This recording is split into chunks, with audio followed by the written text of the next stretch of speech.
Okay. So Aradhana Kohli is currently the managing trustee of the IAWRT India chapter.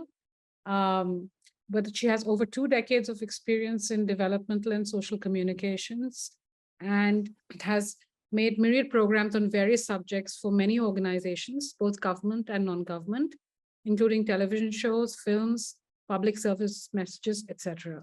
She is a fellow of the Leadership for Environment and Development, an international network working for sustainable development, and has organized and participated in many studies, workshops, and seminars on climate change mitigation, gender, forestry, and sustainable futures.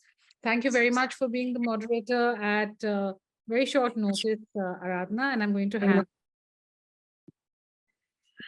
Thank you so much, Paramita. And I think I'll begin by saying that we are really in the middle of the 18th edition of the Asian Women's Film Festival, which Chapter India organizes every year. And my first reaction to Paramita was, no, there is no way I can do this. But then you always feel guilty if you say no to IAWRT stuff. So I said, no, we have to do it. And the second reason, of course, was when I said visual visionaries. And on the 1st and the 2nd and the 3rd of this month, we had a wonderful workshop at the Chapter India.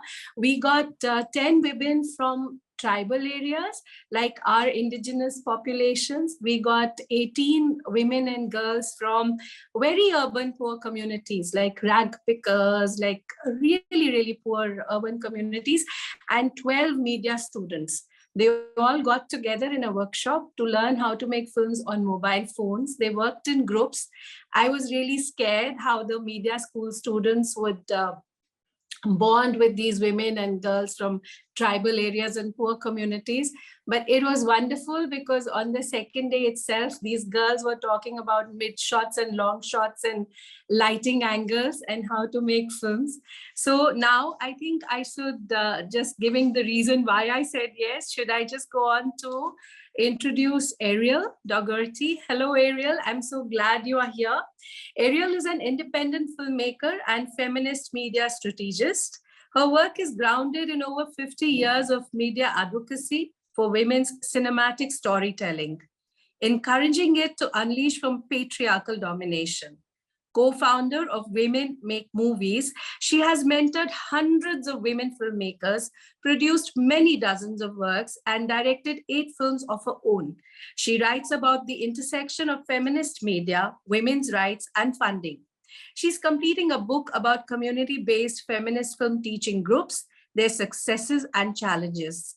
She tweets at the rate of media equity. Thank you so much for you being here, Ariel. I think you just bring so much value to this conversation today. Thank you very much. And then we have Asai here. She is also a filmmaker, film educator, and activist. She's a co-programmer for Film Africa, London's biggest biennial festival celebrating African cinema from across the continent and diaspora, presented by the Royal African Society.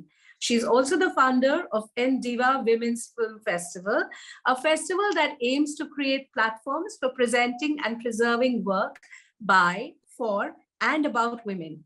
She recently directed and edited the documentary film When Women Speak as part of the research project Archives of Activism. She tweets at Tamak Lo ICA. I hope I pronounced that right. It's all right. It's okay. No problem at all. Blame my Punjabi tongue. I get it wrong. So, absolutely wonderful to be here together with you iconic ladies and having this conversation. Paramita, you have been already introduced by Michelle. Thank you, Michelle, so much for doing that. So shall I ask Ariel now to please screen her film? Would you like to begin by doing that, Ariel? I'm going to start. So I want to congratulate the plethora of women who are making films today, but this struggle is still difficult. Right. I have a slide there of Rainey Kierwa's from shooting Wedding Invitation, which was an all-woman crew. The film was self-produced, Hollywood money men did not think a comedy with 3 women protagonists would have validity in foreign markets. Kirwan was also, therefore, unfortunately, severely criticized as sexist for having an all-women crew. These women stand on the shoulders of the work we laid out in the 1970s. At Women Make Movies, we always worked with all-women crews. 7 years ago, Laura Mulvey and I were at the Experiments in Cinema Film Festival. In our separate presentations, we said basically the same thing. I expected to be further along by now. This lack of progress for women exists on many levels, but here's my key point. Cinema expresses the very core of our cultures. It is ubiquitous and still almost entirely in the hands of and pockets and visions of men. If women-centered cinematic stories are not part of our daily viewing, then it is like we do not exist and we cannot make progress. As the 2018 Cannes Film Festival closed, an article on redistributing gender was published. 2 Australian women documented how frequently women-directed films are shown on main theater screens across many countries, distributing gender. It is merely 3% globally. This is completely unacceptable. In the US, it's a pathetic 2.75% of the time. In the 1960s, I was in high school and college. This decade might have been the worst for women. During the Cold War, this banal view of women is what in the US, what is the view of women that the US sent around the world. Holiday films remain a major export of the United States. Triumph of the Will was the only woman director film I saw in my one college course. My entry into filmmaking was through teaching youth to make their own movies. It was 1969. I was hired by Young Filmmakers Foundation. I taught filmmaking in schools and conducted a series of special programs with high school students and also teachers. I expanded the film teaching philosophy beyond their core project, Storefront Film Workshop on the Lower East Side. A wonderful perk we had at Young Filmmakers was access to editing equipment in the evenings and weekends. My very first day at Young Filmmakers, I met Sheila Page at the 16mm transfer machine.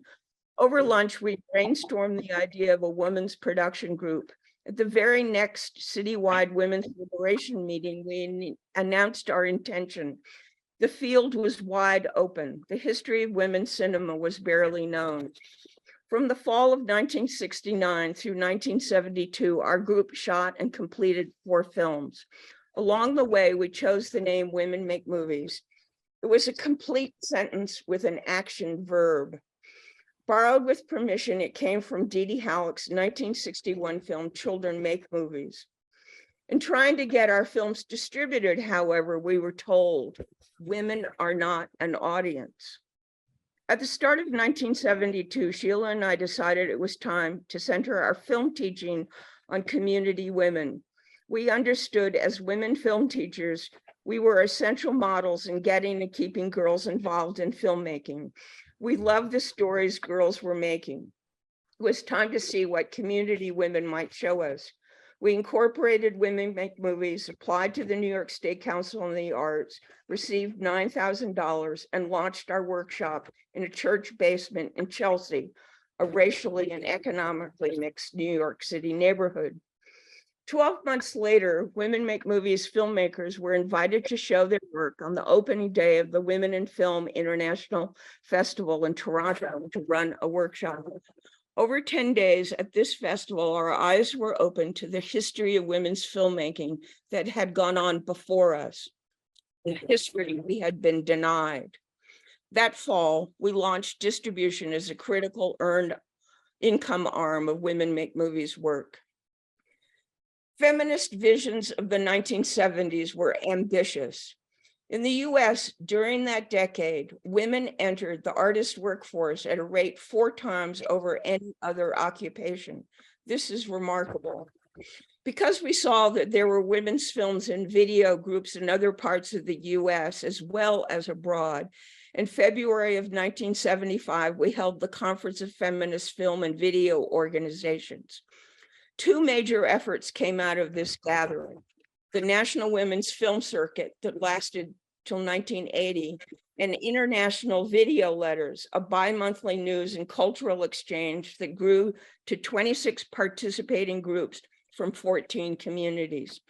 We also wrote an ongoing woman manifesto that emphasized a feminist vision of control of all aspects of the process, from film production to exhibition, engaging with audiences. At mid-century, we didn't quite see the shift that was occurring. Less funding, a backing off from radicalism, a move to mainstreaming feminism, the loss of a key communication tool, Women in Film magazine, the rise in college film programs, and too many other things to delve into here came about to stifle progress. By 1980, Women Make Movies dropped teaching and production to center solely on distribution because it was earned income. Today, Women Make Movies is the globe's largest distributor of women's films. For a decade, I have been investigating girl-centered film teaching programs in the US.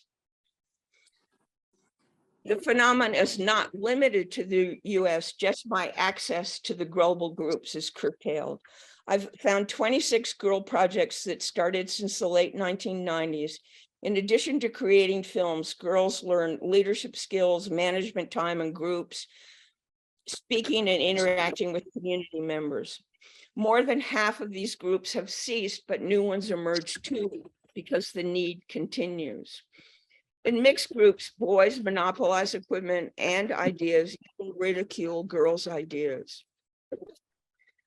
In February, the US Center for Disease Control released a report that shows that US teenage girls are deeply depressed, are suffering increased violence, including sexual violence, and contemplate suicide at an increased rate, twice over boys. The failure of the US women's movement to address media policy with a gendered lens is deeply problematic. I'm now redrafting possible federal legislation, the Foreign and Domestic Policy Creative Film Act, a finance loan program to expand the visions and voices of women in motion pictures as essential cultural elements in foreign and domestic policy. Violence should be a focus of the first set of productions through these loans. Different kinds of violence, from domestic abuse to war, from street harassment to guns. What women and girls see and think about violence will be a powerful focus for community discussions in the US and hopefully around the world when these films are shown. Our means to communicate through film matters to women here in the US, and it equally matters that we see the visions of women from other parts of the globe. Film is a great tool for such an exchange, interaction, and growth. These are all the problems that are brewing around the world. And ending, my idea for this legislation or public policy may not fly, but it can at least open a public discussion about these issues as a critical first step. The day we thought we would have a woman for president.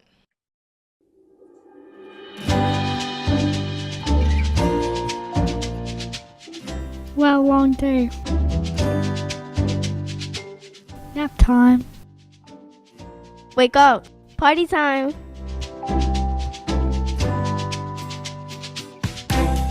What party? Dance party. To plan the revolution. Okay, I'm in. Yikes, I'll have to talk to people. Who's going to be there?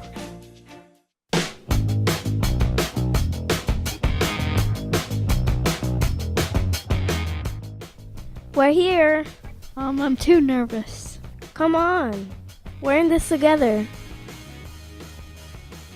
Okay.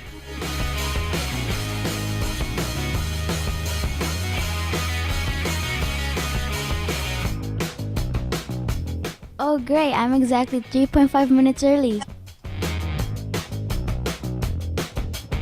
That sign needs a drawing.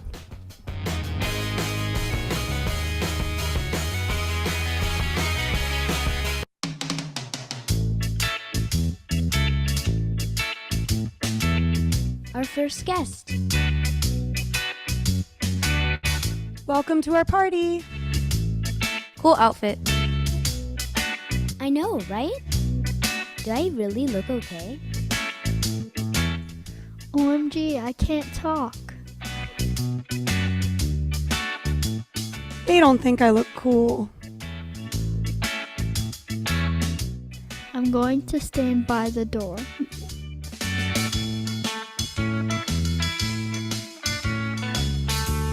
Hi.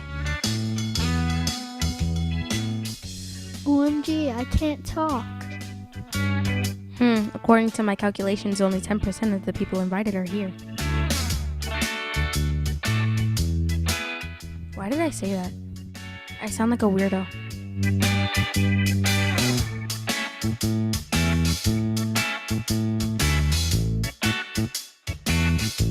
Hi, everyone. Hi. Yikes, I'll have to talk to people. Oh no, I forgot to bring my sketchbook.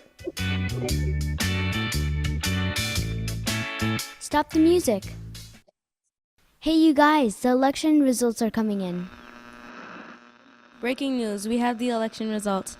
And the President of the United States is Donald Trump. Everyone, don't panic. This is very unexpected. We suggest that you gather the people you love and let your voices be heard. Say goodbye to Barack Obama and say hello to Donald Trump. This is a historical day, tragic but historical.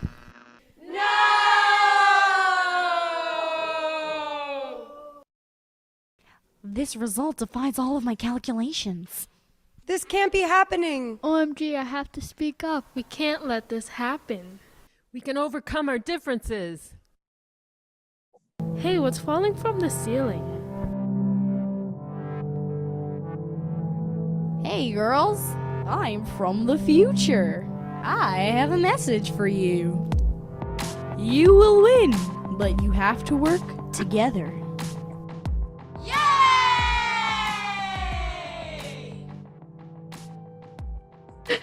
She's right.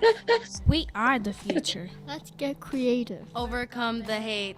Together we can fight for justice. To plan the revolution. Protect the earth. Free speech. Revolution girl style. Protect free speech. Save the environment. Save the future. Stop the hate. Donald Trump. Donald Trump.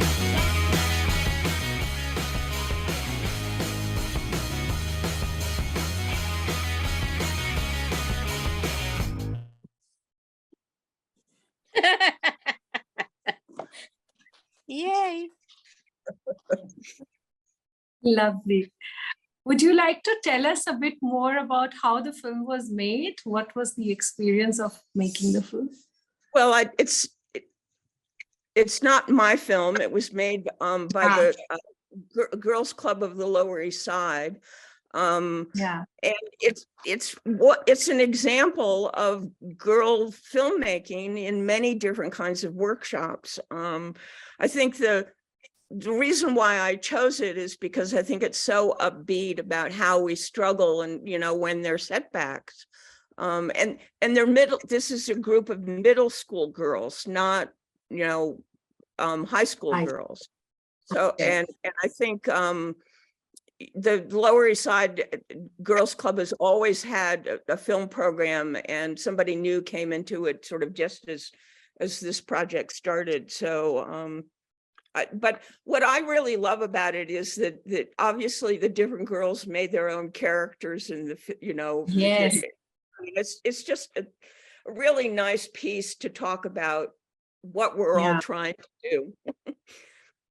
And what I really liked about it was that they must have felt so empowered, because by this whole process, they've come up with their own deep thoughts, their fears, what others thinking about them.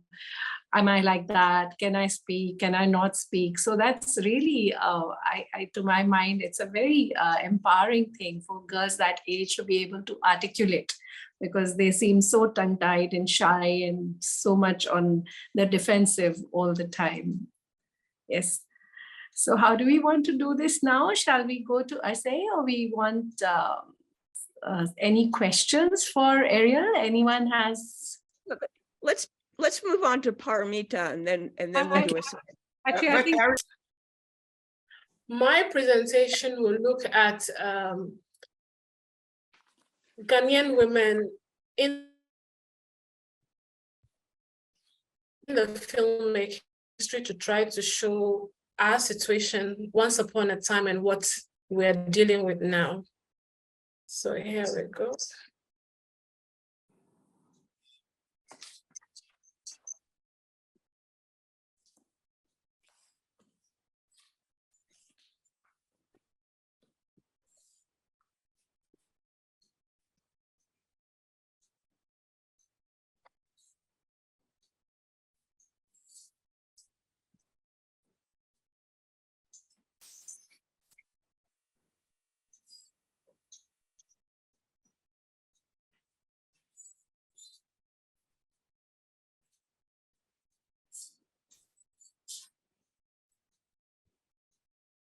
Sorry. Okay, so this is a famous Ifwa Sutherland, a prolific dramatist and writer from Ghana, and part of the early pioneers of African literature and also independence movements in Ghana. And I'm starting with a quote from her. Hasn't it always been so that humanity has repeatedly demonstrated its need for the artist and artistic creation? It is indispensable. And I'm starting with her because history has it that she made the first film as a woman, in Ghana in 1967. And it was titled Araba the Village Girl, which was some sort of a docudrama. And because she's into storytelling, she has a storytelling village in some other region in Ghana, and the film was made about that project. And then after her, it took another how many years for Yaba Bedi to make A Time for Hope in 1983. And then there was Inika Kujo, who made Susie, a proper feature-length film, fiction, in 91. And then in 1994, we have Veronica Kwashi, who is a NAFTI alumni. So NAFTI is a National Film and Television Institute where I teach, but also the Seoul Film School in Ghana, by the government, by the state. For a long time was a premium school in Africa, but of course we've lost our title over time because other film schools have come up. And this is Veronica Kwashi. I'm just presenting her and her work. So official documentation, but also because I also work in the industry and I know her, I am sort of questioning the 2003 because I know she's done some work after that. I just don't have the dates. But this is the period in which she worked. So for a very long time, she became the only face and the only woman directing. So the word is directing films. And she was a director for all these years. And she was a freelance director. So she didn't work with just one production house, but she did work for different people. And then in the mid-2000s, whilst the video boom had reached its highest level, there were also paradigm shifts, and then we had different sets of filmmakers, directors who came after Veronica Kwashi, and the Leila and Shirley. And Shirley and I went to the film school together, and Leila is Ghanaian but trained in the US. And I'm just showing you some of their work. So this is some of Leila's work. This is Shirley. This is Shirley. Now, amongst all these women, Shirley is the most prolific. Actually, in discussing Ghanaian cinema, Shirley is, beyond being a woman, also one of the most prolific filmmakers. since independence, actually, because as we speak, I haven't added the credits of what she's done in 2021 to now, but at least as of 2020, she had made about 23 films, and also was commissioned by television stations in the country and outside, Showmax, etc., to make series. So she's a household name. But and household name because she's in a single entity, but she owns her own production house. So she's not working for other people apart from being commissioned. The films she makes and some of the series she makes are from her production company. Now, what is very common you would find as roles in the production chain will be continuity, will be production design, will be production management, will be assistant directors. Most often, the space is male-dominated, as we know from our different experiences, highly. And here I'm using highly because of the craft of directing, you know. And then when you ask, you know, try to figure out why, you realize that most of the time there are issues of opportunities, exploitation, access, the ratio. So between male and female training, the ratio is highly uneven. When I went to film school, there was about 8 or 6 of us girls who were in class. And even in informal training, you find also that when it comes to directing in particular, and that's a whole film school, the number is less. Now, access to funds, because most of the time women filmmakers are independent filmmakers, especially what I know from here, you know, and where to find the money and how to make the money available. And then there are issues of exploitation. Sometimes in trying to find the money, different things come up: sex for money, work for rights for money, you know. So at the end, if you're not careful, you'd have worked, but there'll be nothing to show. And then also for those who even try sometimes are in the space, it's always considered that the men could do the job better. And so you're either like the chain I presented before, giving you the responsibility to be a director is quite hard, you know. But there's a paradox we'll come to. Television was a bit different. Even though it's still highly male-dominated, you find women a bit more in directorial roles in television than for film. Now, in recent times, especially from when the likes of Shelley and Co burst onto the screen, some of the people who were actresses in some of their films, I think, were inspired. So some became executive producers, etc., financiers.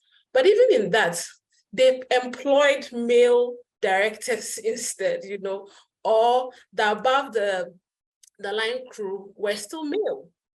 And also most young filmmaker directors, whether fiction, documentaries, whether they were trained in school, etc., when they left, moved on either to become television directors, line producers for television stations, etc., assistant directors, but really, you know, hinging on and working as directors was a bit difficult. But also you can't blame them because it's an issue of bread and butter.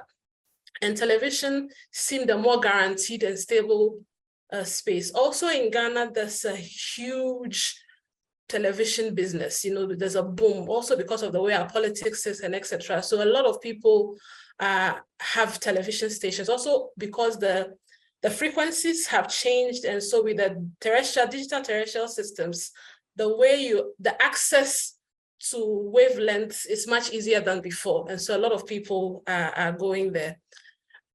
And then also the few brave ones who are available are the ones who are in the microeconomic, the gig economy, but micro ones, you know, so they'll set up small production companies, do weddings, do funerals. Weddings are a big deal, especially in the city. But also people just like to document their weddings.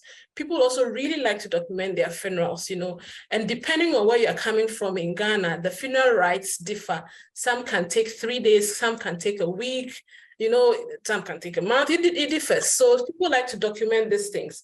And then also they get to do small corporate gigs, you know, that require maybe very, very small crew because they also need to get by. So then in 2017, I came up with the Indiva Women's Film Festival because I had been in the space and had been working and had seen what was happening. And also that I programmed for other festivals. I always felt that Ghanaian representation was not the best, especially when it came to women's work.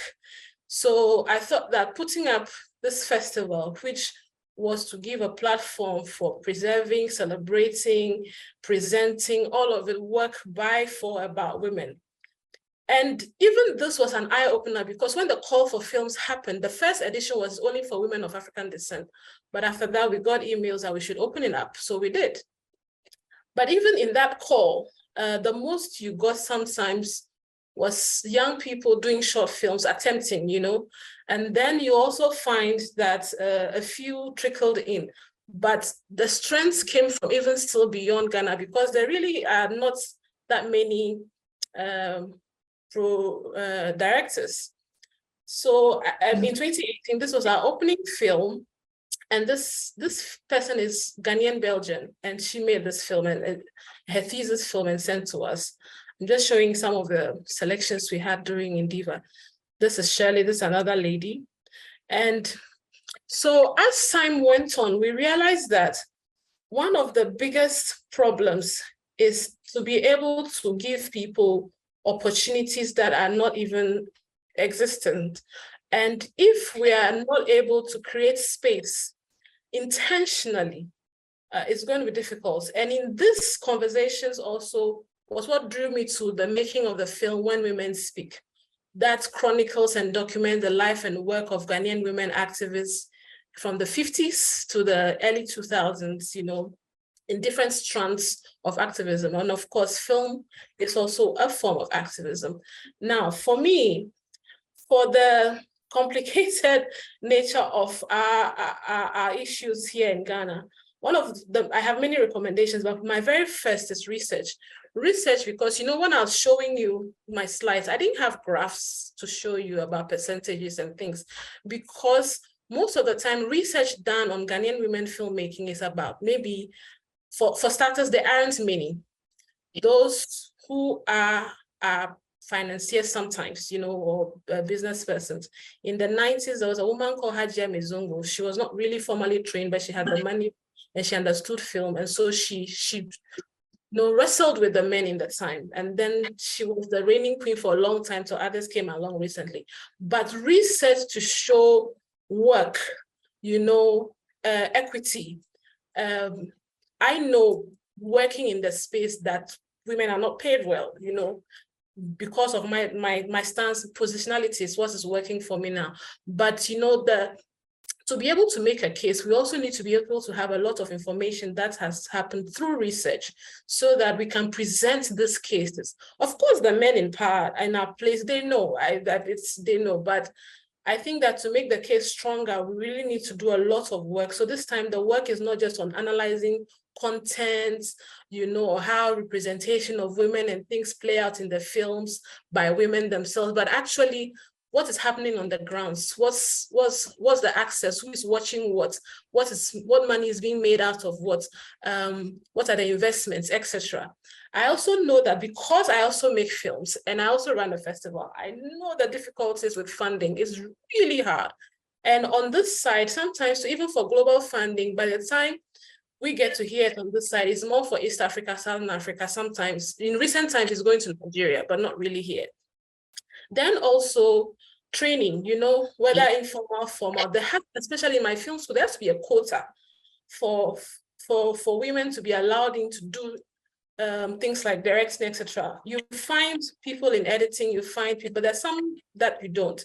So, and then also moving to affirmative action. Of course, we are trying really hard in Ghana to pass the affirmative action law.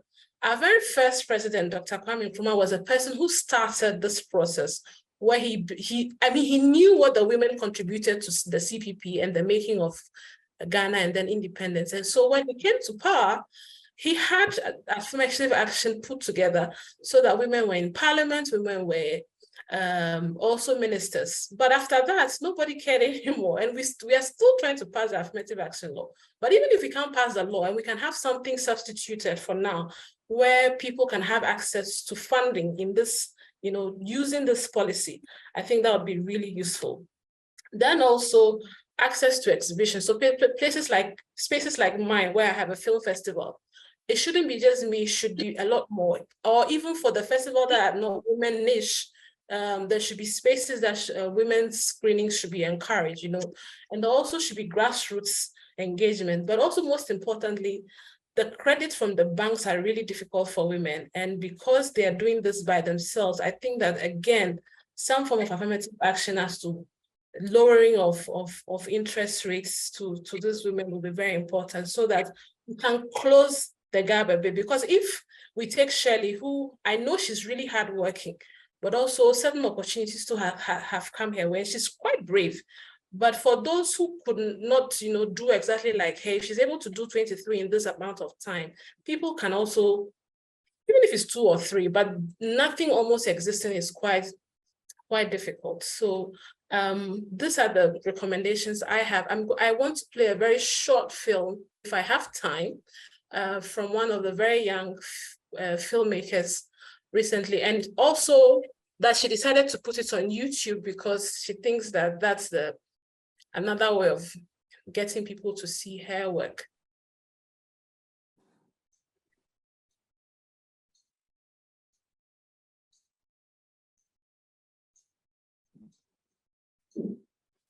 Just a second, I'm sharing.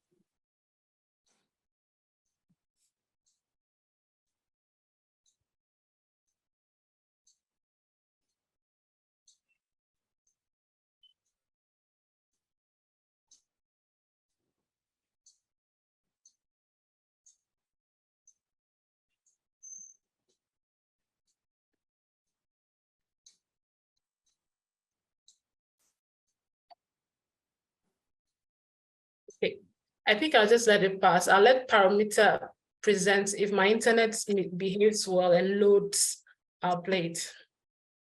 So thank you very much for listening. Thank you very much for sharing, Ase. You could be speaking for a whole lot of us. I mean, I felt such a sense of deja vu seeing Getty and Alliance Francaise, because even on our posters, those are the logos that are there. So you think across the world, it's the same story. But I think I'll come back to 2 points that I'd like to share later about what you said, the new technologies which are making so much possible. We have so many films now on iPhones. Even a mainstream Bollywood film has been made on iPhones now. But Paramita, over to you. Please tell us, and then we'll come back to question and answers. Welcome, Paramita, once more. Thank you. I'm going to share my screen.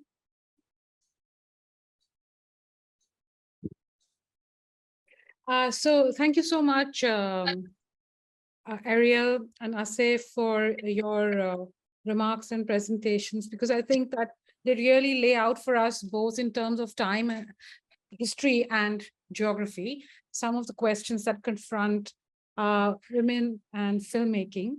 And I want to take, actually, it's a pity we couldn't watch the film that Asif wanted to show. I was really keen to see it. But I think there are some questions that emerge in this business of trying to get more representation. I'm going to talk a little bit from my own experience and how my thinking about it changed, and then therefore also impacted my work. In the 1990s, I was a producer on a series called A Woman's Place. It was a series for PBS.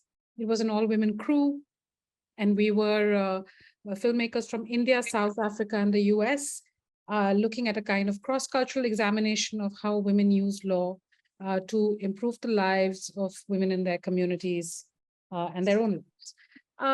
The reason to make the film in that way was to try and talk about issues common to women across the world. It was also to try to create more positive images for women in mainstream media, which was, I think, the thinking of that time. And as Ariel rightly pointed out, there was a kind of mainstreaming of feminism at the time. So I think that a lot of work that happened in terms of representing women from the developing world was often in a kind of top-down fashion, right? And so this series sought to balance that representation. We also then raised a grant to show the film in communities. And while traveling in different places in all of these 3 countries, we found that it isn't actually enough simply to represent women in a certain way on screen, because the media, people in communities didn't at that time always have the skill to make sense of the messages that media puts out. Right? And they were deeply influenced as much by the negative imagery as the positive imagery. But the negative imagery, or the hegemonic imagery, as you'd like to put it, was so much more than the kind of positive imagery we were creating. And so we decided to do something called the Girls Media Group. It was a media education project where young women would look at media, learn to analyze it, and also create their own media. And it was an exchange project between young girls in Bombay and girls in the inner city in New York. We wanted to teach them how to use video and make films, which we did in year 1. But one of the things, and these are the young women we work with in Bombay, some of the young women we work with in Bombay. But one of the things we understood while doing this work was that actually this notion that you will simply give cameras to young women and expect them to make films seems unfair, because filmmaking is complex, and many of us who make films had years of education to learn this complex language. And very often in media education groups, we give people cameras, but not the accompanying education in film language. And then the films that they make only become really representation of issues rather than a voice that is individual and creative.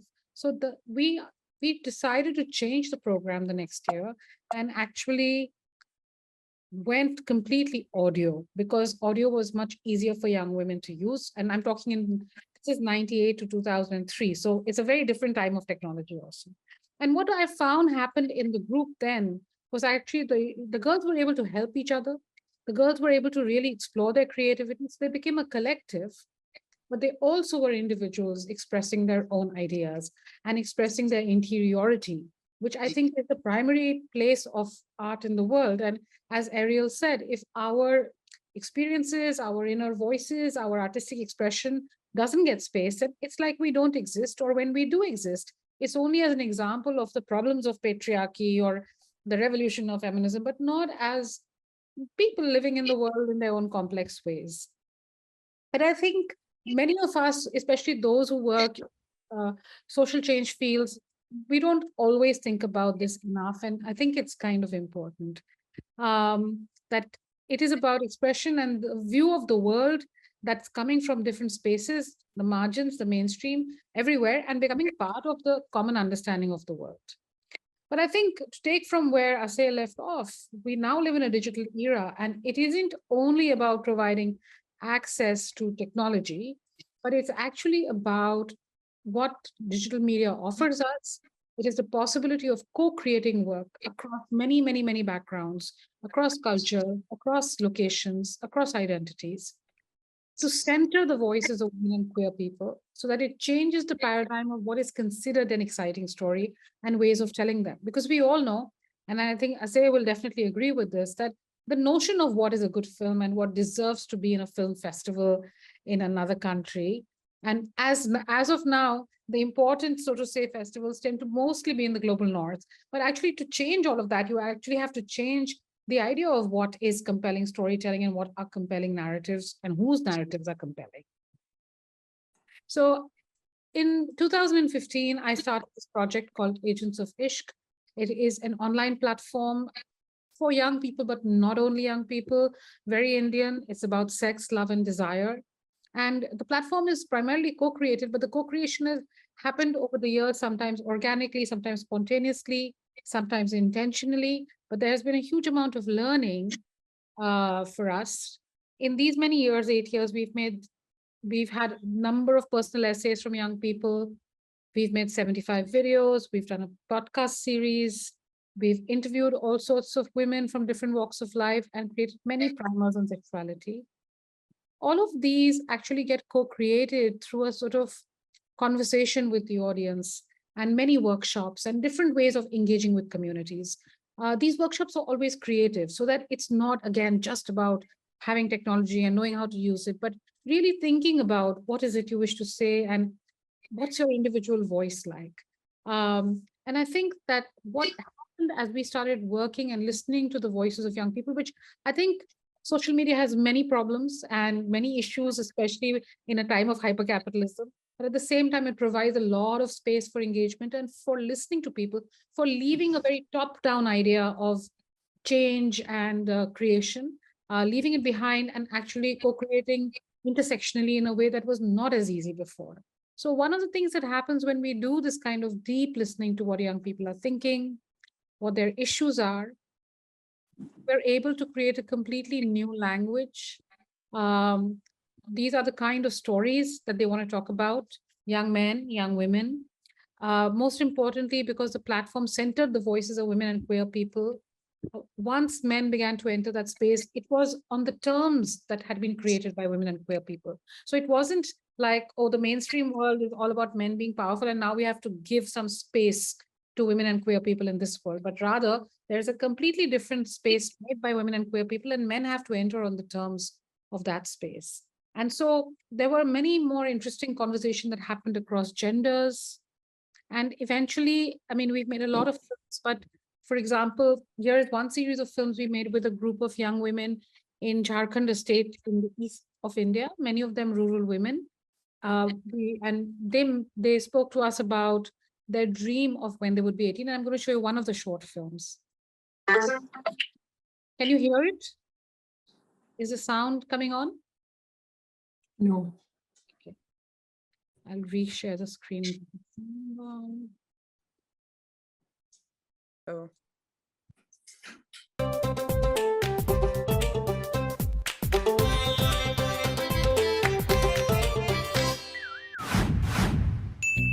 मेरा सपना है कि मैं आगे जाके एक police बनूंगी।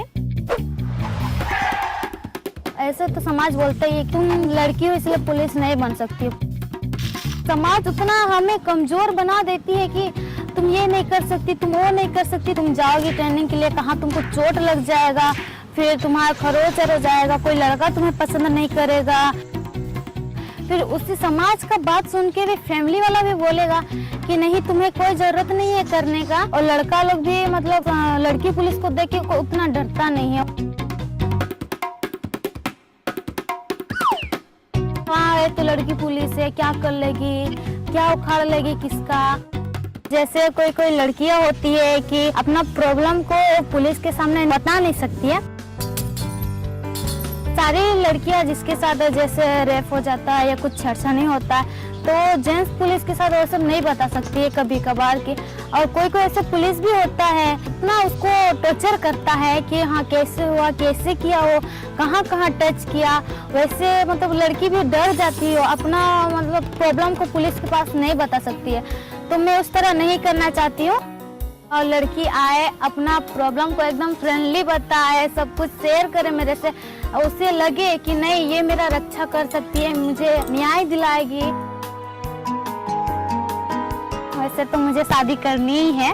अगर कोई साथी मिले अच्छा सोच वाला हो जो मेरा समझ सके, या फिर बोले ना कि मैं अभी जॉब कर रहा हूँ और तुम्हें कोई जरूरत नहीं है जॉब करने का, तुम घर में जाके खाना बनाओ, वैसे हस्बैंड हमको नहीं चाहिए। एकदम मुझे समझने वाला हस्बैंड चाहिए। मेरा दुनिया मतलब एकदम आजाद होना चाहिए, एकदम पंछी की तरह, स्वतंत्र पंछी की तरह एकदम उड़ते रहना चाहिए।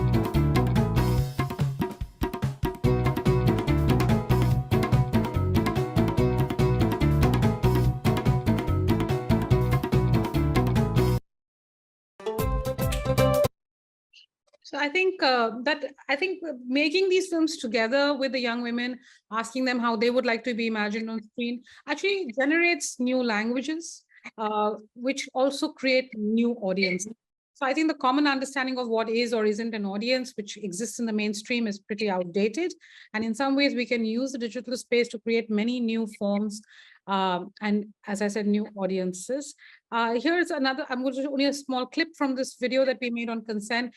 I mean, I have found, even for me as a filmmaker, because I have been making documentaries for many years, that actually this space allowed me to be so much more experimental and again, talk about things in a very different way. So I'm going to show you a small clip from a music video on consent that I made. म्हणून सांगते, जेव्हा म्हणायचं हो तेव्हा हो, नको ते नको. पर आपल्यालाच खात्री नसते तेव्हा, कधी वाटतं हो कधी वाटतं नाही, तेव्हा काय करायचं ग? मे बी मी बी पण ते पुरुषांना कुठं समजतंय? ज्याला समजतं तो हिरो, नाही समजला तो झिरो. हा पाहुणा कुठून तरी आला, मी भुलले त्याच्या कच्चा अंगाला. तो म्हणला चल माझ्या संगा, चल उधळूया इश्काचे रंग. मी म्हणले बेबी बेबी बेबी, मी म्हणले baby baby baby baby baby. अगे ह्या लोकांना मे बी म्हणजे होच वाटतं. तो म्हणाला Of course, I can wait for you, baby. वाव, म्हणजे त्याला तुझा पॉइंट मिळाला. भेटला हो त्याला पॉइंट माझा मिळाला, शेवटी भेटला हो त्याला पॉइंट माझा मिळाला, शेवटी भेटला हो त्याला पॉइंट माझा मिळाला. म्हणून I think that to sum up, I would just say that, you know, the digital space allows us to think about new ways of speaking, but it also tells us new politics. It allows us to come together with completely different publics, and it allows us to generate new markets. And one of the things that we really need to strengthen is allowing girls and queer people more ways to occupy the space. I think that we really need to think about getting governments to invest in giving grants to projects that are digital for young people in this way, and also to think about filmmaking no longer simply as something that happens on the screen in the cinema, but that also happens on the small screen, and to think about it creatively in order to actually center the way that a feminist way of looking at the world in a very deep kind of way. So I'm going to close my presentation here, and maybe there will be some questions afterwards.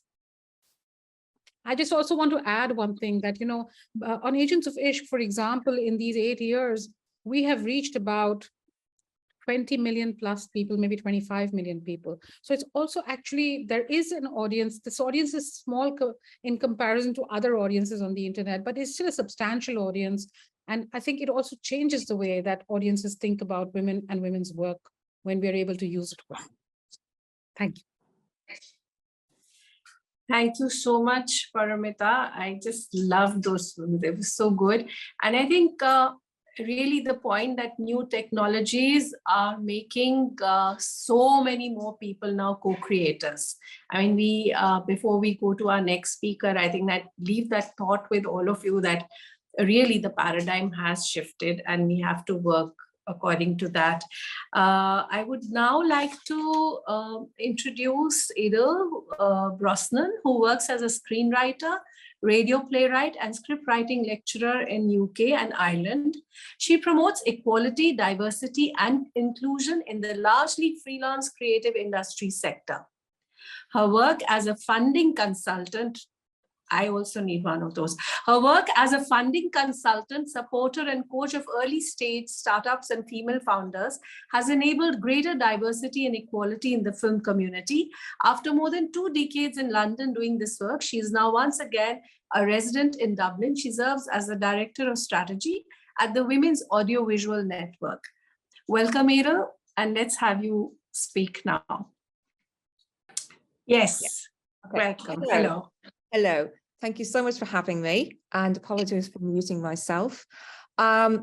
It's been an absolute pleasure to see all the really creative, interesting, and, you know, very voiced work that was coming through today from all the different collaborations with young people and with people who are new to film.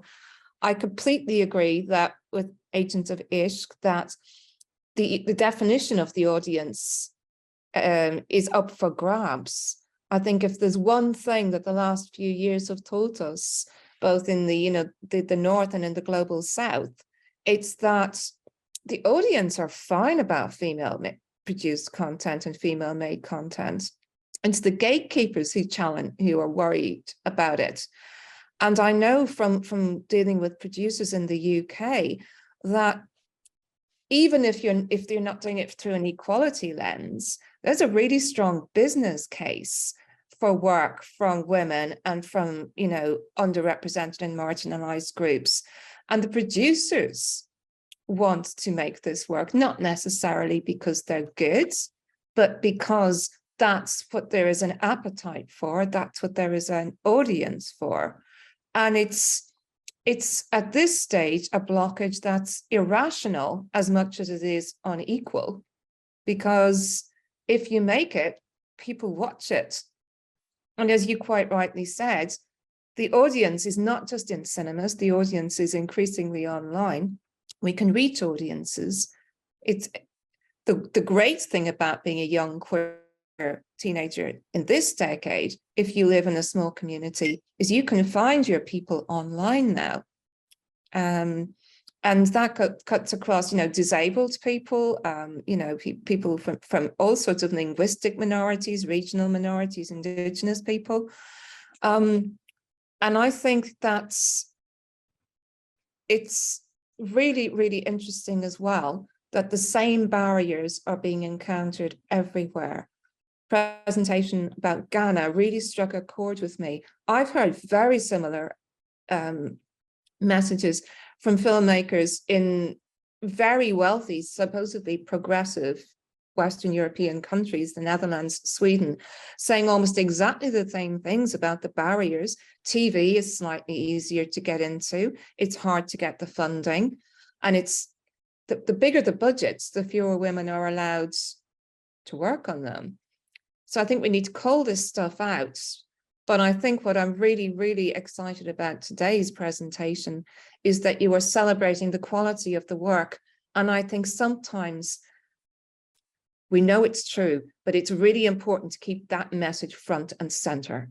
Nobody's asking for favors. We're not asking to be made, to be allowed make film as, some sort of pet project. Our work is as good. And our work is as interesting and as relevant and as funny and as transgressive and as commercial. We don't have to stay in our lane. I think that's pretty much it from me, but brava, ladies. I'm really enjoying the quality of the work and the discussion today. I just said that thank you so much. And I think what you said about I don't have to stay in my lane is something that I'm going to carry with me. I think that's a very, very important thing that you said. So now I'm going to ask Susana to please come. Is she unmuted? Voy a compartir pantalla. Somebody going to translate? Oh, okay, I am going to translate, Susana. Thank you. Thank you. And I hope you are going to have some patience. Okay, Susana, go ahead. Habla. Bueno, mi nombre es Susana, vengo de Chile. Voy a hablar de My name is Susana. I am born in Chile. Soy documentalista, hago clases en varias universidades de cine y también he producido. Entonces me gustaría contar mi experiencia desde diferentes aspectos. He dirigido varios documentales y también series para televisión. Bueno, más despacio, por favor. I am teaching at different universities in Chile in film courses, and I am directed some films and television screens. Dale. Bueno, ahora estoy trabajando un documental sobre el aborto, ya que en Chile... I am working with a documentary about abortion now. Ya que es clandestino acá y sigue siendo como penado, digamos. Como... It's still secret in Chile, is unlawful, and women have it very difficult to have abortions performed. Ya, bueno, está muy pequeño, no sé por qué pasó eso. Como que hay dos formas de hacer películas como en Chile. Hay proyectos que pueden ser financiados por fondos estatales. No sé por qué eso está tan pequeño. Bueno, pero entonces, she doesn't know why the screen is small, because the screen should be much bigger. I don't know if someone technical skills can help her with it. Yeah, just go to view options where you're screening to the right of the green, you are viewing Susana Díaz. Ah, tienes que ir a lo que dice view arriba, en la esquina arriba, y ahí And hit decir que lo up que es from- todo. yeah. Ahí está. Thank you. Ahí. Thank you, Sheila. Sí, ahí está perfecto. Okay, Susana was saying it is two different ways to make films in Chile. Some projects got funding by the state, and other ones you must finance yourself. Claro, hay Traduce lo que proyectos dijiste, que hay dos proyectos. Claro, hay proyectos que se pueden financiar vía por el Estado, pero lo que es muy difícil de conseguir y es muy poca la plata que da el Estado, entonces las mujeres que quieren hacer cine tienen que igual poner mucho de sí para hacerlo, como mucho esfuerzo personal, con o sin financiamiento. She said the most women must work a lot hard because the money you got from the state is very little and you must spend yourself a lot of money work. Y la otra vía, que es la que muchas personas están haciendo sus películas, es a través de hacerlo uno mismo todo, o sea, ya sea montar, hacer cámara, escribir el guión, dirigirlo, producirlo y distribuirlo. Entonces son muchas las cosas que hay que hacer cuando uno decide el camino de hacerlo uno mismo y colectivizarse. She said, in the most ways, when you are a woman and you don't get this funding from the state, you must do everything yourself. You must be your own camera woman, you must be your director, you must do the screening, you must do the distribution and everything. Ay, acá no sé, no me deja. Bueno, esas son algunas películas que yo hice sin dinero. It is some of the films I did without any money at all. Otra de las cosas que pasa mucho en Chile es la diferencia de las clases sociales. Las mujeres que vienen de estratos sociales más altos, de colegios y universidades mejores, tienen más acceso a poder distribuir sus películas. Hay escuelas populares y otras formas de hacer cine y enseñarlo que tienen muchas dificultades para poder distribuir esas películas, y son películas a veces muy buenas, pero que no alcanzan a ser visibilizadas. Bueno, espera un poquito que lo traduzco. She say, this is a very class gap in Chile. Many women who come from the upper classes, who go to the big colleges or the universities, they have easy to make their films screen or distributed.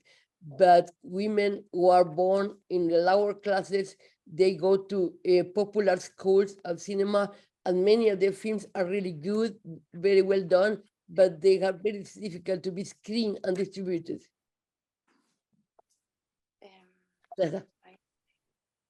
Bueno, esta es una imagen aquí. También en Chile pasa mucho una cosa de relaciones humanas entre mujeres. Cuando alguien tiene mucho poder, sobre todo en las producciones financiadas, se producen como ciertos abusos a pesar de pensar en ideales feministas, y al final se replica como un sistema súper patriarcal y abusivo de poder. Eso yo lo he visto mucho. Déjame traducir porque es muy importante. She said in many levels, the women with power on some networks, they reproduce the patterns of the patriarchy. It means they abuse other women as they were reproducing the patriarchal pattern to submit or to suppress other women. Bueno, y eso genera más una lucha por poder y beneficio personal que una lucha colectiva que pueda ayudar a todas las que están haciendo cine. And she said, instead to be a collective struggle who can help everyone, it becomes a power struggle where some women are gaining profits for themselves and no spending time or money or resources in the collective struggle. Ya, y como lo más, como para concluir un poco lo que pasa en Chile, se han hecho muchos avances, hay una lucha muy importante para poder permitir en estos fondos públicos una paridad de género y una inclusión en los pueblos originarios, que en este caso serían los mapuches. Entonces hay mujeres mapuches postulando a fondos y tienen más posibilidades de ganarlo. Pero eso es muy relativo y hay una paridad de género, o sea, el Estado está obligado a darle la misma cantidad de dinero a hombres y a mujeres, y se beneficia más a las mujeres, y eso fue una lucha de muchos años para lograr eso. Eso es una de las cosas buenas que ha pasado. Which is one of the good things, a big things, and now the state is obliged to give 50 on 50 to women and men. It has been a long struggle to get the state money to be equally distributed, 50% for women and 50% for men. And many times they try now to prioritize the original people, the Mapuches, who is the biggest Indian population in Chile, who have been suppressed during centuries. Now the Mapuche women try also to apply to those funds and to make their own films. Otra cosa que ha sucedido el último tiempo, bueno, en Chile tuvimos un estallido social en el año 2009, un levantamiento popular muy fuerte, y eso generó que las nuevas generaciones de mujeres se organicen y armen colectivos audiovisuales. Otra cosa que ha entrado muy fuerte son las mujeres y las disidencias, ¿no? Gente que no se reconoce con un género específico, lo no binario, y se está agrupando mucho en colectividades de mujeres y disidencias. She said in Chile it has been a very deep transformation now.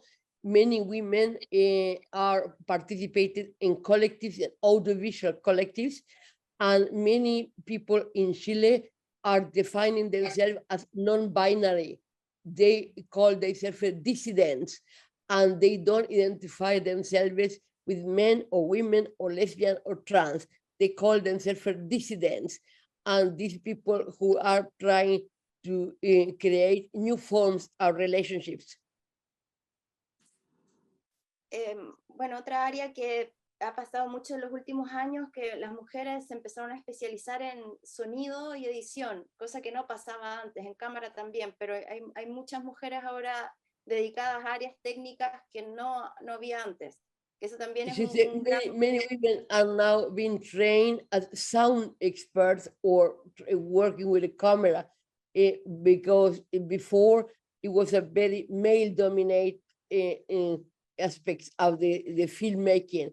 But now there are a lot of women who are being engineers and who are working with sound and screening. Bueno, y otra cosa que es muy importante, esta idea de no replicar el sistema patriarcal en las relaciones del cine femenino, ¿no? Como esas relaciones de poder, tratar de que nunca hemos tenido poder, entonces creo que hay mujeres que se apropian de ese poder de una forma patriarcal sin entenderlo, y creo que la idea sería como que fuéramos todos juntos para conseguir realmente posicionar una industria, digamos, cinematográfica donde haya una voz real para las mujeres y las disidencias en Chile. She said one of the most important goals should be to not reproduce in the women's cinema the kind of power structures we are familiar with in the main screen film edition. They say the women should not reproduce the patriarchal patterns abusing other women, but instead to improving and to learning together to represent really the collective voices of the women in Chile and the dissidences as well.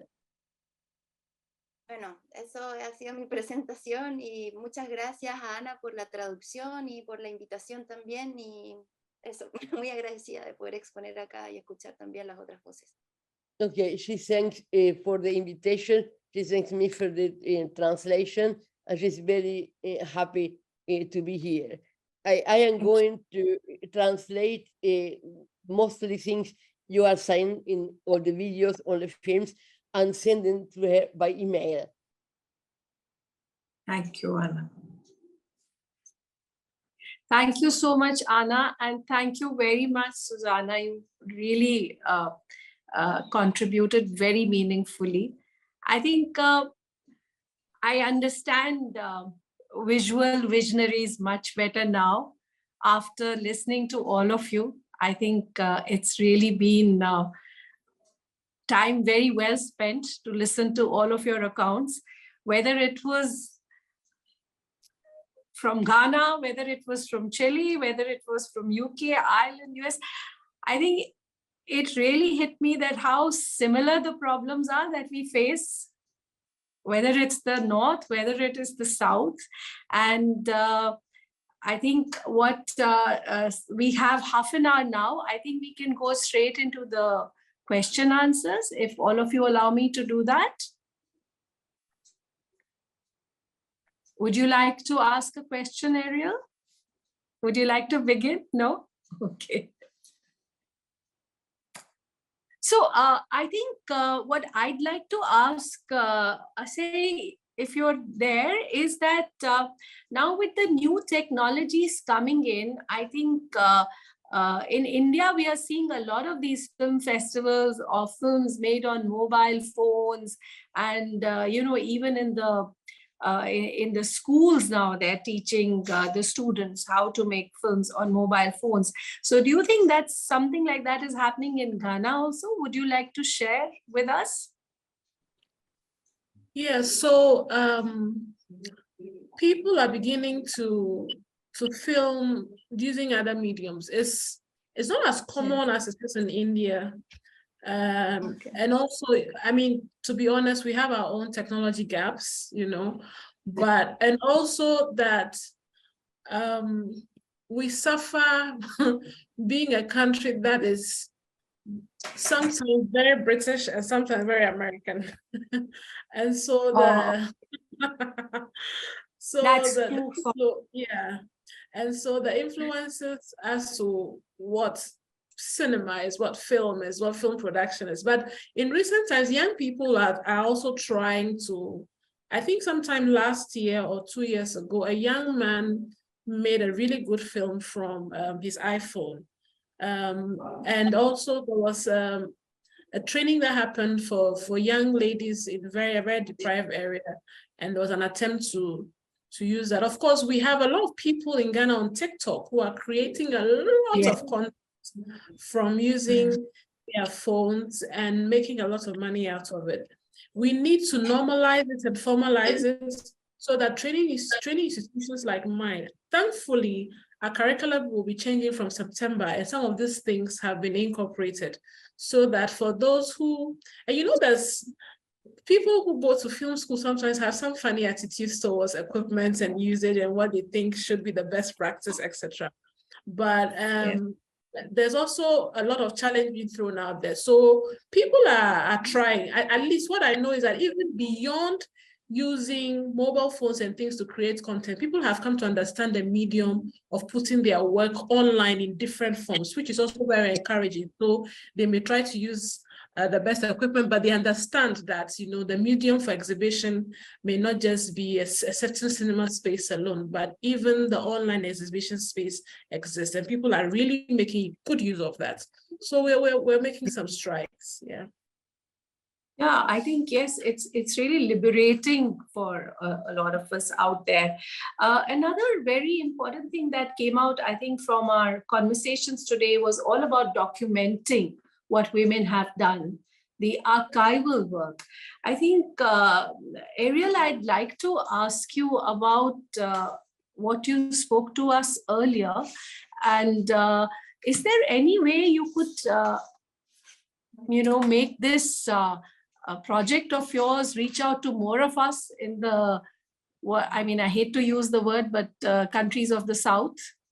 The global South. And we keep making these us, them margins, you, us. I'm not sure which part of all of that that I'm supposed to be doing. I mean, but I want to follow up on one thing, one kind of comment about documenting our lives that's really critical is when Abigail Disney started her film Pray the Devil Back to Hell. Jenny Reitigner had to do research in what footage existed of the women's demonstrating in Liberia. And there was barely any footage of them and one of the reporters said to her, one of the journalists camera people said, well, we saw the women over there demonstrating and they looked so pitiful. And so here's another really critical kind of problem about our lives being documented is what we do is not even considered part of the rubric of what you document. And I mean, so talking about the South, I mean, I think pulling this project together for us to have this conversation has been, we were all stretched beyond our original commitments, which is fine because I think we always do that. But I need to finish a book that talks about these issues. And I need to find partners in other parts of the globe who can help pick up the story and carry it on. I think we need a global network of us who are doing this work. So that would be my hope of what comes out of this discussion. Yeah, so I think you're at the right place. IAWRT is a great global network, and I think you're in a good space if you want that. The other issue that I thought that when we were discussing and that came about even when Susana was talking about her work is how the governments can help us in terms of funding. And I'd like to share this with you. In September, Chapter India, we organized a film festival of women's films from Ukraine.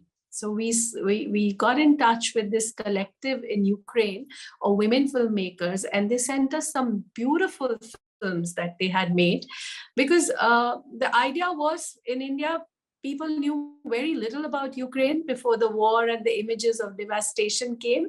And we thought, why not have more about Ukraine that people here can see and watch? And we had these beautiful films. And what really struck me was that all those films had been made by support from the state. Before the war, the Ukrainian government had a very, I would say, a very dynamic program where they were supporting filmmakers, women filmmakers, to make films. And I thought that made such a big difference in how they documented what was happening all around them. So coming to,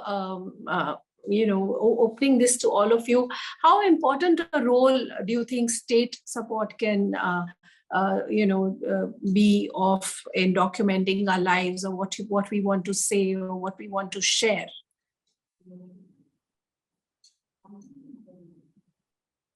Paramita, would you like to take that, or would you like to say something? Sorry, Asif, were you saying something? I'm sorry, did I miss that? No, okay, so I could go. Our situation is quite interesting because even the National Film Fund is, I don't know whether it exists. So to even, and I've been thinking about this for a couple of days, especially getting ready for this presentation. And I've been saying that if the one fund for which even if the men were to access would have more access doesn't exist, what happens if we decide to even have one for just women filmmakers? But yes, it is part of nation building for them to have that available. Our very first president was very aware of some of these things. And so, he was very conscious about film, about representation, etc. And in between, even with some of the military regimes, there was a certain understanding. And of course, there's also because, since the coming of video to Nigeria and Ghana, independent filmmaking has really been on the high, and a lot of people have tried and sort of succeeded. I think government has pretentiously relegated its duties, but which shouldn't be, because here, like Susana said, people do the things by themselves in Chile, in Ghana, and then there's a government side. But here, largely, people are doing things by themselves. If you're doing anything for the government, it's something a propagandist or something to, you know, show the work government is doing, or etc. like that. But, you know, so when we made When Women Speak, if we didn't get funding from the British Academy and University of Birmingham and the University of Ghana, that's how we got funding to make When Women Speak, you know. And this is very vital work for our country itself, for women all over Africa and my own country, because we all know that worldwide there's a huge gap in women's history. Somehow the world is just trying really hard to write us out of history. And so if we didn't get this kind of funding, because it started as a normal research project and then became a full documentary film, you know, where we are accessing archives, people's personal archives, national archives. And you can imagine how demanding and expensive this would be. But if we didn't get this kind of funding, this film would not have been made. It would be such a pity, you know. And if I had gone looking to government, it probably won't happen. But it is, the onus is on them to do it, and they have to do it.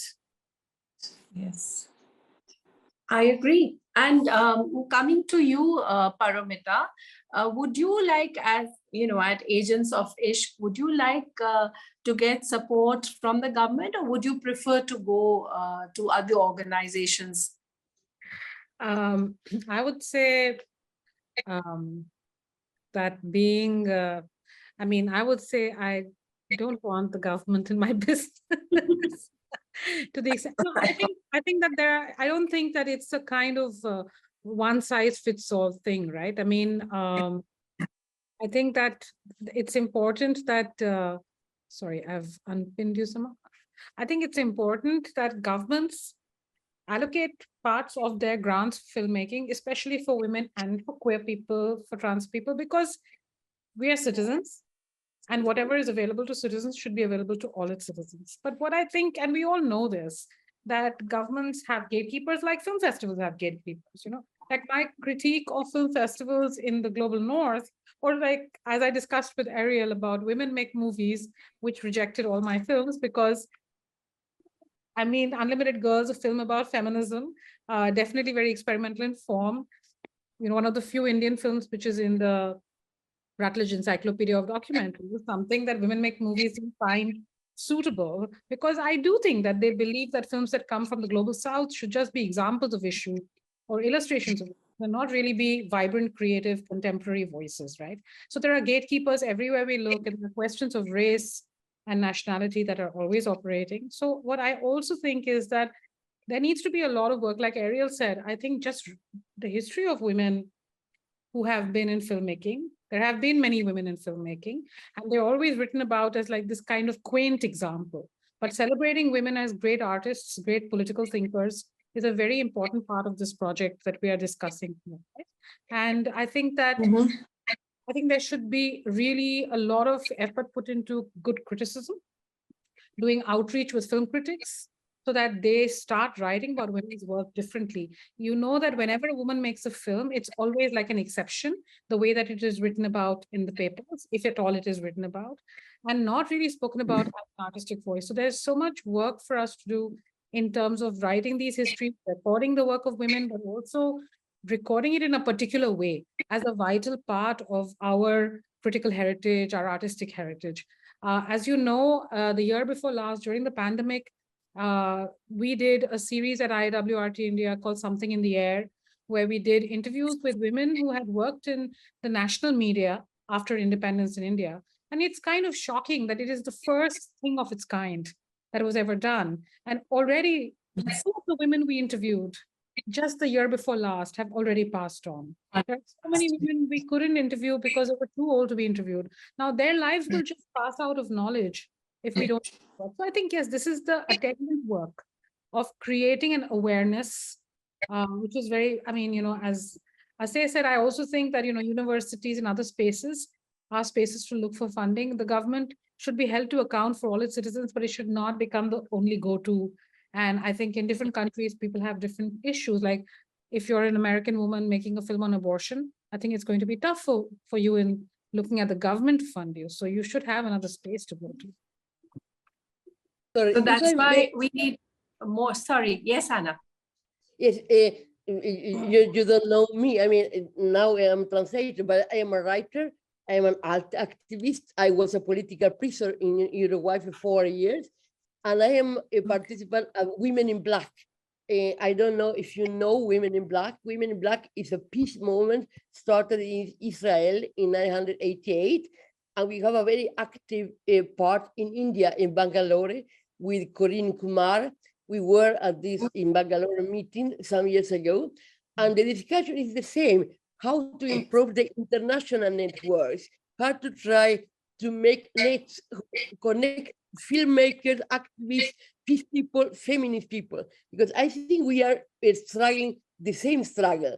And the thing is, we try to create spaces we can support each other. Because I think this is you are discussing now, the same thing we discussed, the opposition north-south, how to create spaces now where the war industry is taking all the space. Now you can get funding for everything well related to the war, but never to the civil society, never to women, never to motherhood, never to sisterhood, never to things who are really our issues. Why is never an issue to get money for new weapons sent to Ukraine, but it's impossible to support the Ukrainian people. And I think this should be the really challenge now, to write books, to make collective films, to try to document this kind of struggle as a common struggle. I think you as a filmmaker have a wonderful possibility to document really. I am a writer, as also possibility to write books. I have published 15 books, and our voices must be heard, because now you only open the newspaper and the only things you get is the military voices, the wars, the famine, the oppression, the struggle between Muslims and Christians and Jews and everything. But you're never seeing what the women are making.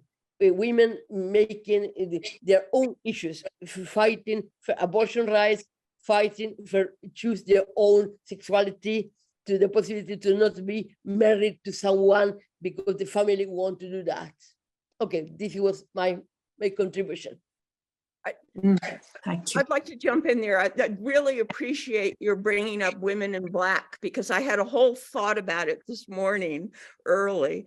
And I had a friend who demonstrated on the site of the World Trade Center after 9/11. I mean, there was a whole huge New York City protest under the name Women in Black. But I want to go back to the funding issue in the United States. I don't, there's actually, I'm not really up on all the funding at this point, because I don't really stay very close to that work, but I have watched it for women over a number of years. And one of my biggest complaints about the entire funding community is that it is almost 100% interested in documentary.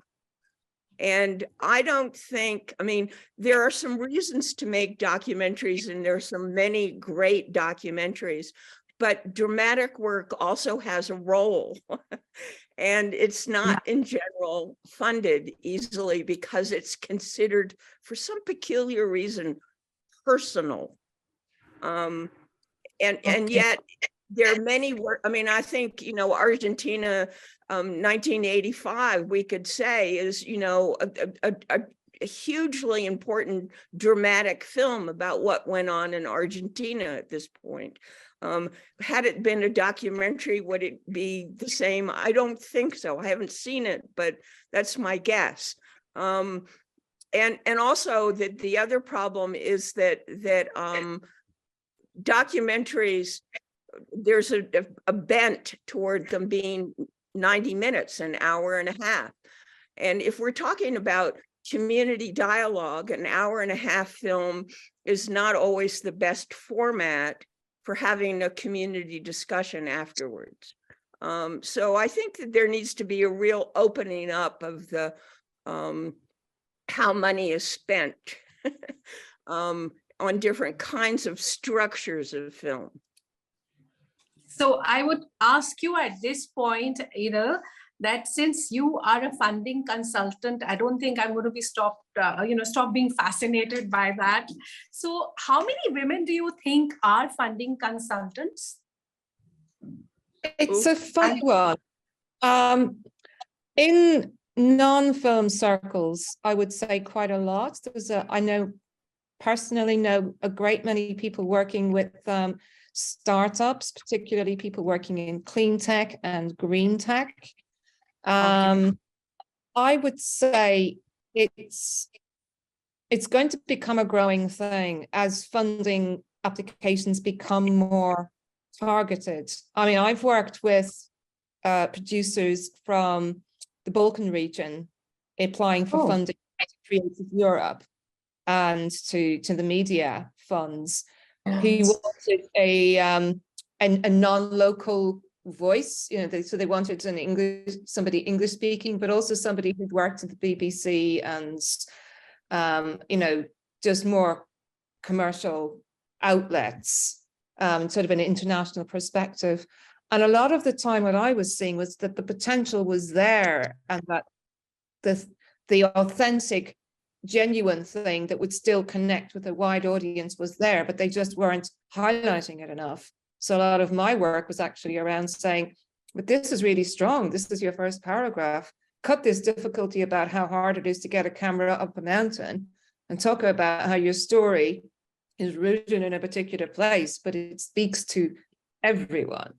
I mean, my big advice when I'm funding applications at the moment is authenticity sells, Don't try to bland out, Be really, really specific and then take that somewhere else. And also, there's an art to it. You answer the question that's on the page. We all have these set scripts that we want to talk about. But if they're actually asking you, how many different locations are you going to use in a, maybe a low capacity area, you talk about that.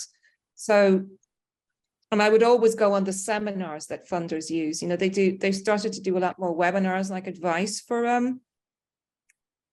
applicants. I mean, I think sharing this kind of information, there is like, I think it's really bad if some people know the rules, the unwritten rules, and some people don't. So I'm a big believer in trying to share that knowledge as widely as possible. Yes. No, please carry on. And I think if you do know someone who's used a funding consultant successfully, sometimes it's worth an investment of your time and if it's going to take you a week or 2 weeks to do the application, but you can get that person to do it and you have to pay them, but they will do it in half the time, and then you get to carry on doing your work. You have to look at it as a benefits analysis. Sometimes it's an investment in the same way that you don't cut corners on the script because you'll regret it when you get on set. Yeah. Yes, I totally agree. I think it's a very important job in the complete film, because sometimes the director or the filmmaker gets so consumed by the creative side of what they're doing that this very practical point of getting funding is something that they cannot deal with. They find it difficult to deal with that while they're doing other things. So I think people like you have a very important role to play. Whether we look at documentation about our work, about our lives, whether we look at making these films, whatever, I think we all know that getting funds for it is the bottom line, because whatever you do, you need the money to do that kind of work. Are there any things that I'm missing in the chat box which we need to look at? Someone asked me a question about might I have comparisons to share about the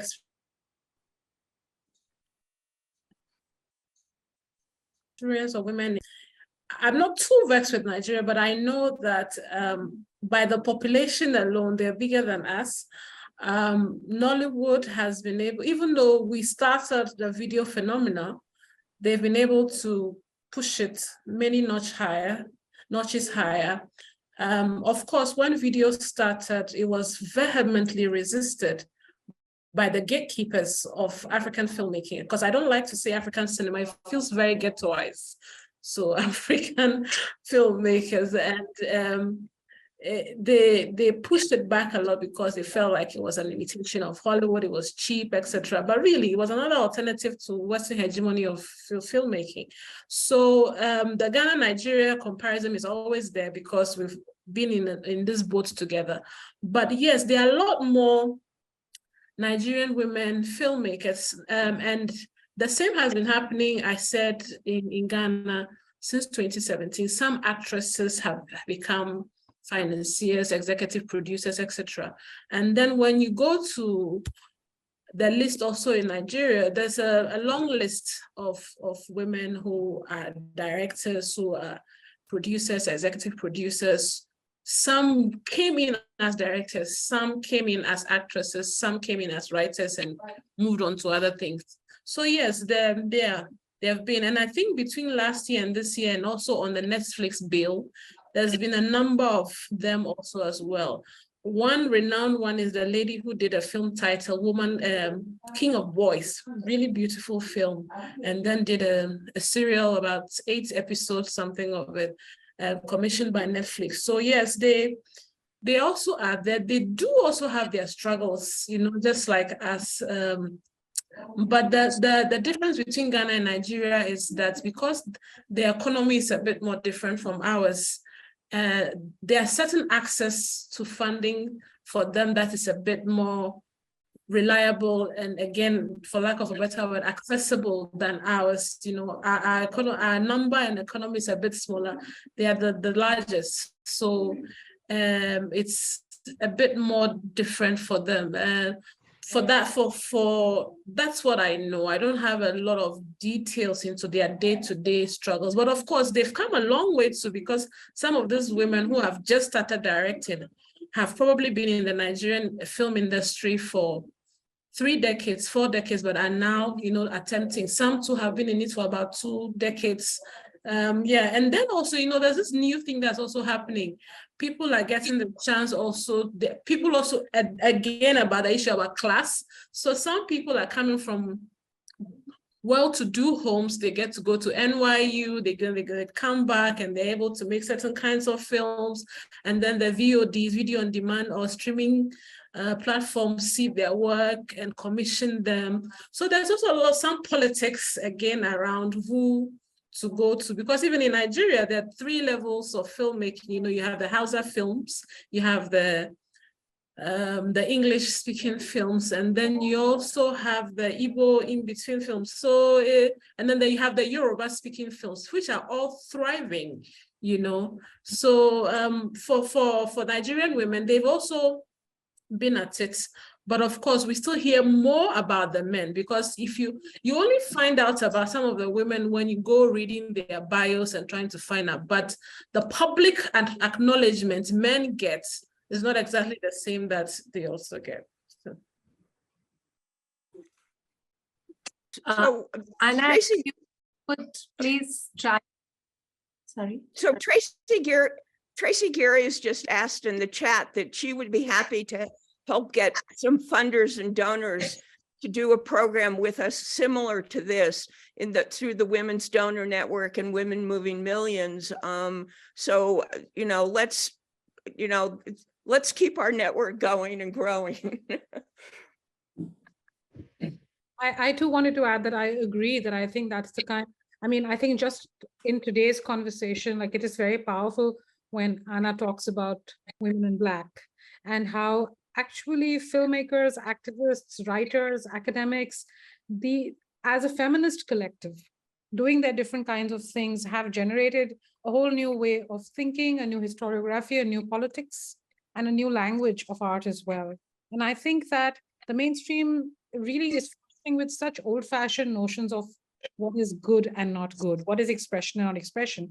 And the exact same issues that Asay is bringing up about diasporic access or about people who go abroad to study, and those voices become the voices of a place, right? Because it's like Indian food in New York. I mean, that's only Indian food that people who live in New York think is Indian food. So actually the ability to enjoy films from different spaces has been blunted over the last few years. And I feel like if we can enjoy films, I mean, living in India, we have enjoyed films from Poland, from Ghana, from South Africa, from Egypt, and from the US and the UK. I think that other cultures can do that too. But I really do believe that funders have to start thinking about making that possible and not just making tiny quotas, but a whole paradigm shift. I think I'd like to bring Anna, if I could request you, I would like to bring Susana into the conversation at this point, because she made a very important, she brought out a very important point of how the indigenous populations, how those women were now making films. And I think we are at this very, what should I say? It's an exceptional point in history. You know, I remember when I started making films and I came out from film school, you had all these ideas, but you didn't have the funding. You did not have the technology to help you make a film on your own without, you know, getting the funds for it. But now probably young people out of film schools have this mobile phone, have you know, the access to making a film on a mobile phone. So we are at least, you know, at complete different ends of the spectrum. And what she said about documenting their lives, and they are being able to do it, could she tell us a bit more about it? Because I think it's very important. Okay, I can ask Susana. Susana, ¿me escuchas? Susana. Sí, Susana, lo que está diciendo ella, Aradhana, que le pareció muy importante tu punto sobre las mujeres indígenas y sobre la posibilidad que tienen hoy de hacer películas con los celulares, con medios muy pequeños, como para conseguir realmente que se difunda su trabajo. ¿Puedes contar un poquito más acerca de eso? Bueno, en el Fondo Estatal hace un par de años se abrió como en el fondo una posibilidad de asignación directa a pueblos originarios, o sea, como que va a haber preferencia a dar dinero a pueblos originarios, y hay varios colectivos de mujeres mapuches, pero sobre todo que han estudiado en la universidad, que han logrado como en el fondo poder escribir, digamos, redactar estos fondos, han logrado tener más visibilidad, pero hay muchas mujeres más viejas, de más años, que no logran como transmitir su cultura por una cosa de no tener los medios. Entonces, eso como que creo que hay una cosa que habría que fortalecer acá. Escúchame, ¿y las jóvenes no ayudan a las mayores a cómo documentar la vida de ellas? No, sabes que eso me di cuenta que no estaba pasando. Ah, qué lástima. Okay, Aradhana, Susana says the government 2 years ago started a new funding, especially aimed to indigenous people. You can only apply if you have a project related to indigenous people. As you say, many of the young indigenous people have go to the university and they are able to redact the applications and to write, and many of them have got funding. But you say the older women of the Mapuche collective, the indigenous, they have not been able to write or to ask for application. And I asked her if the young women don't help the older women to make the applications and to make things to do together. And she said, no, she reacted exactly to the same thing. The young women are working for themselves, but they are not working to strengthen or to help the older women. And this is, she says, is a kind of gap between the older women who have also very important stories to tell, but no one is telling their stories. But the young women, they are succeeding. Okay. I think which really brings us to the space we are in right now and the importance of it. We already have in the chat box someone saying that they would like to, fund more initiatives like this, because just being here together and talking about these issues is so important. It is so valuable. And I think what I'd really like, Sheila, would you like to say something about the conversation we've been having so far?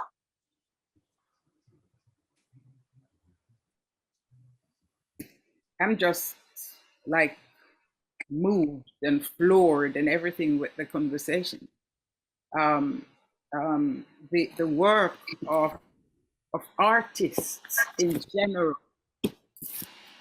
and what we go through, whether it's stage, the screen, or whatever it is, in getting funding, it's like one of the most difficult things. And the area for me, which I think we all should come together on, is setting up our own funding mechanisms.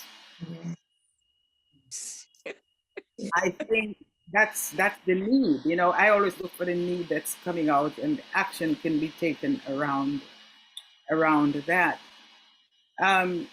We at IAWRT used to make these long form documentaries. Yes. And what we did later on, we used to send one producer to travel around the world to 7 countries to get that information for that document. And then later on, we decided that we're going to cut out those carbon footprints and have each chapter or individual members send their 7-minute clip to us to make that full 58-minute documentary.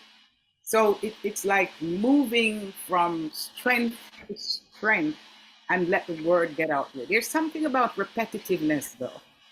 I was looking at all the video clips and said, if these things need to be out there and be, in England, I think it's Edel that's here from Ireland. In the Theatre of the Oppressed World, we used to use these little vignettes to train people how to walk on the street, how to do this, diseases and that sort of thing. And it takes.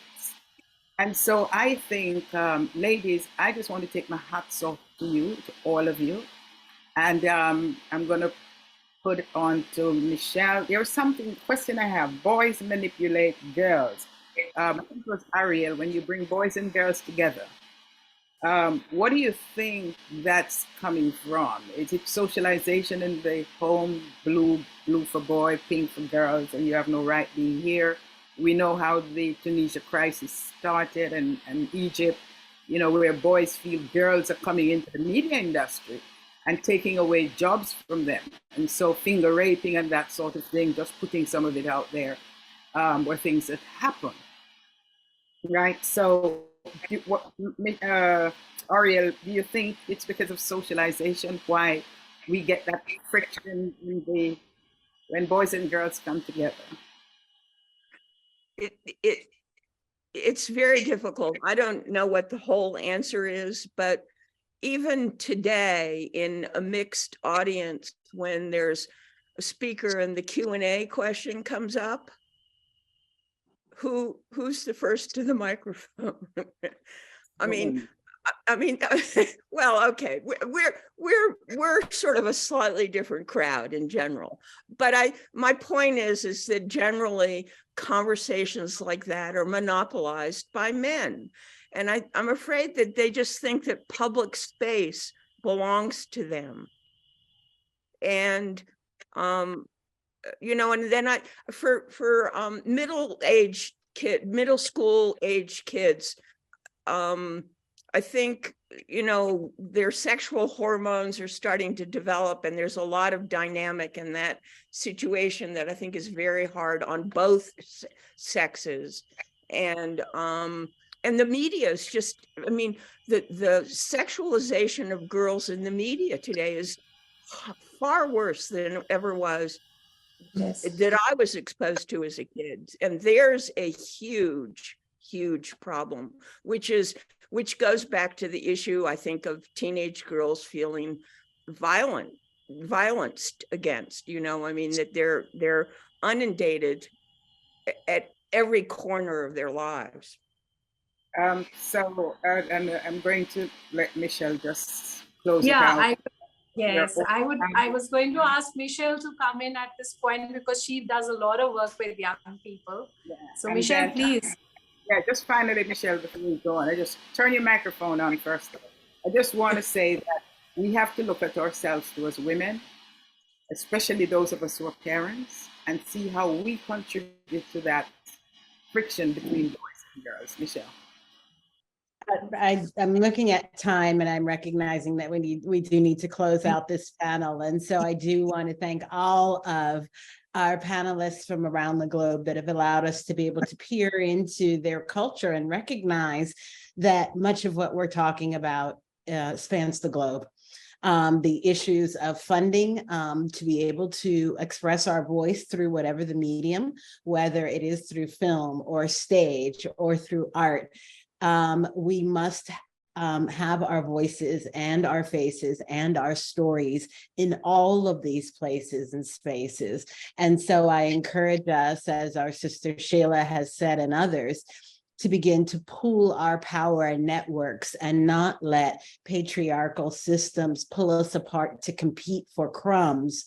Let us pool our collective talent, funds, and resources, and resource each other in lifting up and amplifying our voices. So thank you to all of our partners and presenters today. Thank you to the women filmmakers around the globe and creatives who are helping to expand this space in all of our media for women's voices to be heard.